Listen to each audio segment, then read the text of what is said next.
Welcome back to Morning Barbados. Did you read your Bible today? If not, go ahead and get one. We will be going through some things here about the King James Version of the Holy Bible. 400 years. And to discuss that with us, we have the Most Reverend Archbishop Drexel Gomez. Good morning, sir. Good morning. Happily retired. Enjoying retirement? Very much so, yes. Yes, well, thank you very much. Warmly commended. And recommended. And we also have David Ince, who is the chairman of the Barbados Auxiliary for Bible Society in the East Caribbean. Gentlemen, good morning. Good morning. All right, so what are some of the things that we're going to be doing as we observe this 400th anniversary of the King James Version? Perhaps David should give you an outline of the week's activities. We started yesterday. Oh, okay. Go ahead, David. Okay. The Bible Society in the East Caribbean, we're the arm of the Bible Society International, who is responsible for distribution of Bibles within this region of the world. The office is located in George Street, Bible House. It's the office of 3 persons with the responsibility of 12 territories. So this is where the auxiliary is coming. The auxiliaries are actually made up of volunteers, persons, Christians from various denominations throughout Barbados, who have volunteered the time to assist the Bible Society in their mandate of getting Bibles into the hands of persons.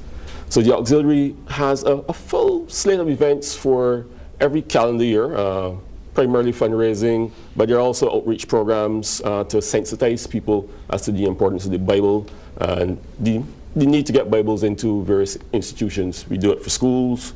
We also have supported the prison ministries, hospital groups.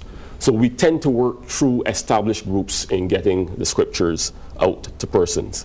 Okay, this year for our Bible celebration, it's usually just on the Sunday, but in commemoration of the 400th anniversary of the King James Version, which is arguably the Bible which had the greatest impact upon, I would say, modern man. It certainly did on the English-speaking world. We decided to have a week of activities. As Archbishop Gomez pointed out, we started yesterday at Better Life Assembly. This is the Christian Union Church in Hinesbury Road. Today we are here with you at your invitation. We thank you for that. Tomorrow there will be a media conference at Bible House in George Street. This will be followed on Wednesday by Fellowship with the Methodists. This is one of the denominations which has traditionally been very supportive of the Bible Society. And then in the evening at 7:15, this Bible with the Brethren. This is at Gospel Hall in Dells Road, not just opposite of Paho. We then have a reception for the Archbishop on Thursday. This will be at Christ Church, Parish Church, the Parish Center there. And we culminate the week with Breakfast with the Bishop. And that's how we titled it. It's Breakfast with the Most Reverend Drexel Gomez, and this will be at Divi South Winds, 8:30 in the morning. The contribution there is $50 for anyone who wants to attend and join us. Sounds like a packed week of celebrations, yes. But I'd like to ask the Most Reverend to perhaps give us a little bit more context.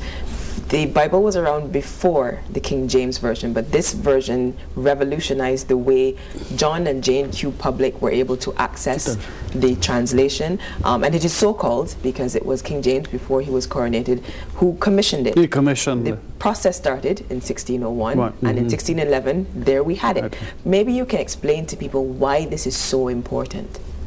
Well, for 3 reasons. The first is that in England and the English Reformation, there were several. Tyndale produced the first English translation of the Bible, because up to that time, if you wanted to read the Bible in England, you had to read it in Latin, because only the few elite were privileged who could read Latin and understand it. So one of the first fruits of the Reformation was to produce the opportunity for the average person to read the Bible for himself and herself. So Tyndale produced the first English translation, followed by the Bishop's Bible. But this, the King James Version, represents the best scholarship that was available at the time, and using the best manuscripts that were available to produce a classical or translation using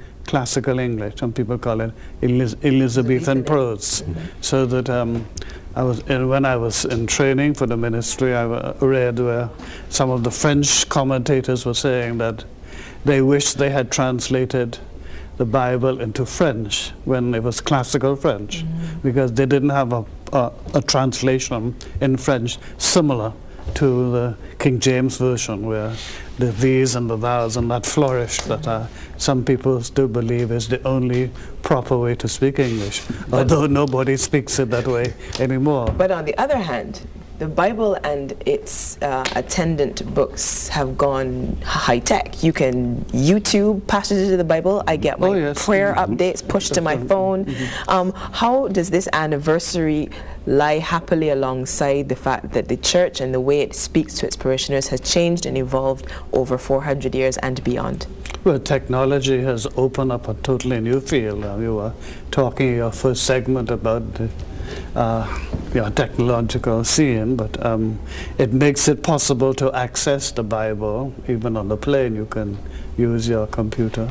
But we believe that beyond the technology, what's going on today enables people to refer to what we call the source of reality, because we believe the Bible is not just information, but it puts us in touch with God, who is the source of all that is, and who is responsible for the whole creation, and who has a plan for all human beings and the whole world, so that we're not just reading some historical book, but you're reading something that is of utmost importance for people who are interested in finding meaning and purpose in their lives. We believe that this is the rock, the really solid foundation for everything. And that's why we commend the reading of the Bible, so that people may be in touch with God in a real and a personal way. Okay, we are of course observing the 400th anniversary of the King James Version, book of all ages. We spoke about the Elizabethan prose and how pretty that is, but a lot of people now, well, I don't know if it's a lot, but more people are gravitating towards different translations. So is this a worrying factor, or do you think the King James Version will continue to stand the test of time?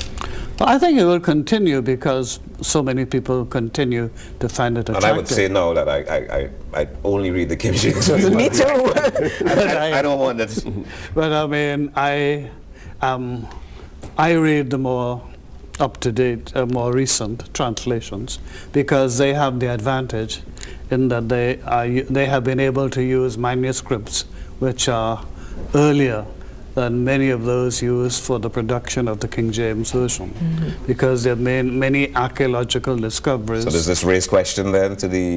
No, it's a question of accuracy in terms of the text. Most of the material remains intact. Okay. But there are many instances of variant texts, and which, when you have variant texts with different manuscripts, which one do you follow? Now, the tendency, for example, in the world of scholarship, it is recognized that the New Revised Translation and the New International Version are regarded as the two most reliable translations using all of the modern information that's available.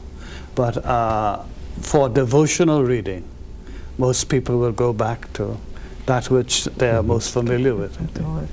Yes, indeed, and we will read it in with the thous and the these. Well, we'd like to wish you all the best as you observe this anniversary, and that people will continue to make it the great bestseller that it is. Well, and you continue to read, please. Yes, of course. We do. I read mine on YouTube, though. Thank you very much, gentlemen. Reverend Archbishop Drexel Gomez and David Ince is the chair of the Barbados Auxiliary for Bible Society East Caribbean. It's the 400th anniversary of the King James Version of the Bible. There's a lot of activity coming up, so please pay attention. We're going to take a break, but when we come back, we go far east, very far east. There's going to be some Bhangra dancing and a little bit more, and a little bit of cooking as well. I understand that our nutritionist, Esther Selman, is back with something very nice for all of us, so please don't go away. It's the Whit Monday edition of Morning Barbados, so please don't go away.